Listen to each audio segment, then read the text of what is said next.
Les circonstances de la vie peuvent emmener un lion à croire qu'il est un antilope. Comme Naomi, douceur, est devenue Mara, amère.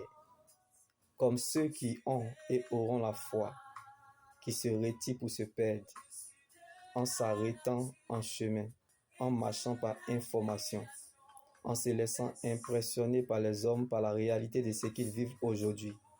Mais nous sommes de ceux qui gardent la foi, en se laissant influencer par Dieu, en marchant par révélation. Comme Mara, amère, est devenue Naomi, douceur. Donc la fête changera de camp, car la personne à la promesse n'est pas la même personne au stade de l'accomplissement.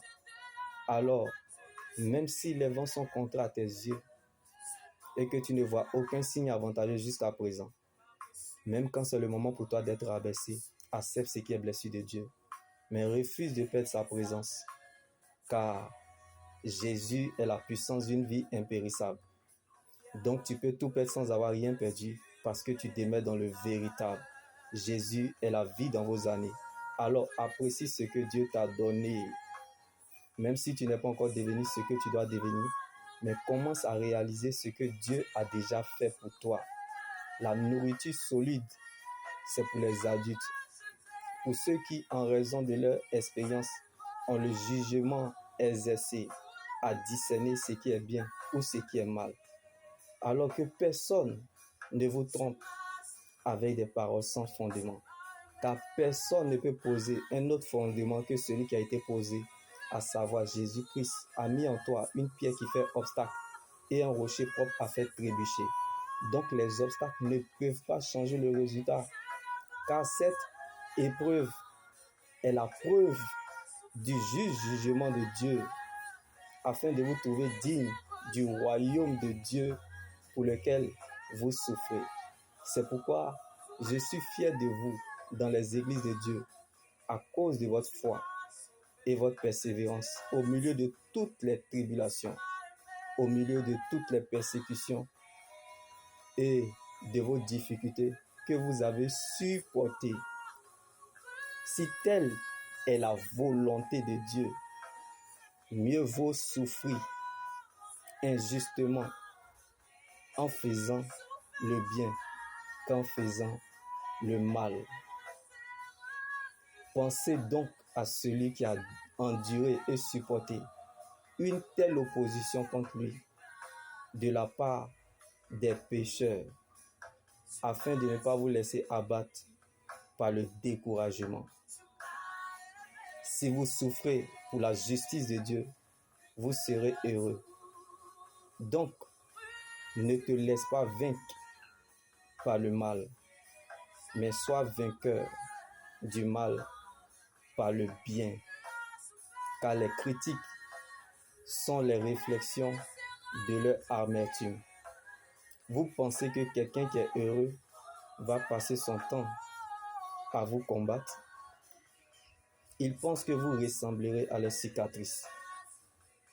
Mais la sagesse, c'est aussi comprendre ce qui ne mérite pas notre réaction. Car l'action de Dieu est votre réaction. Le silence de Dieu attire le silence de l'homme. Car une personne trop occupée à améliorer sa vie n'a pas le temps de combattre les autres. Donc les grands combats se gagnent dans le secret. Car ce que Dieu fait pour nous dans le secret est plus grand que ce que nous regardons ou traversons. Donc vaut mieux garder sa paix intérieure que de chercher sa raison. Alors, refusez de limiter vos joies aux conditions. Car ce n'est pas les circonstances qui déterminent ta fin. Mais c'est ce que tu es, tu le deviendras. Tu es ce que tu deviendras et non ce que tu traverses. Car ce n'est pas la condition de vie qui détermine ce que tu es, mais c'est la parole de Dieu qui conditionne ta vie.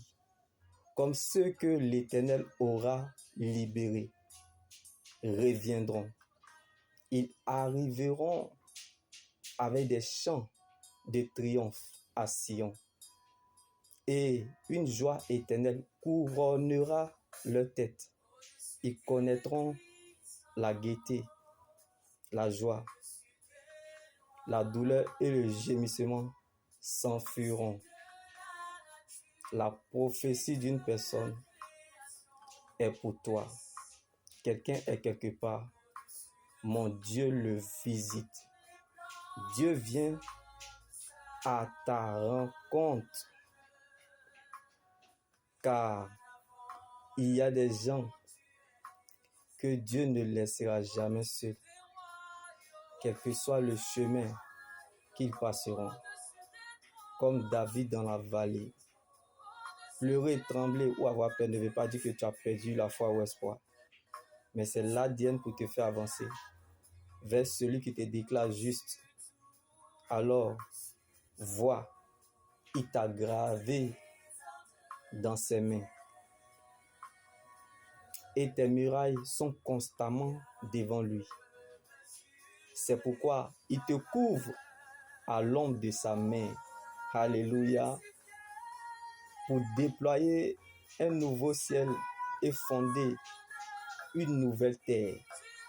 Comme les feuilles d'un arbre peuvent changer, mais la racine demeure toujours. Alléluia. Alors rappelle-toi que l'Éternel est celui qui a rebâti ce qui était abattu, qui a planté ce qui était dévasté, qui a aplani le chemin ou l'endroit rocailleux, comme le premier Adam était une âme vivante. Mais le dernier Adam est un esprit vivifiant. Si le ministère de la condamnation a été glorieux, c'est que le ministère de la justice est bien plus glorieux encore, comme les feuilles d'un arbre peuvent changer. Mais la racine demeure toujours. Jésus n'est pas la Bible, mais la parole de Dieu est un arbre de vie pour ceux qui s'attachent à elle. Et ceux qui la possèdent sont heureux. Alors, heureux l'homme qui cherche la présence de Dieu malgré les difficultés, car Jésus n'abandonne jamais ceux qui le cherchent. Et Dieu ne permettra jamais que ses saints connaissent la décomposition, car les solides fondations posées par Dieu subsistent et demeurent éternelles. Oui, subsistent et demeurent éternellement.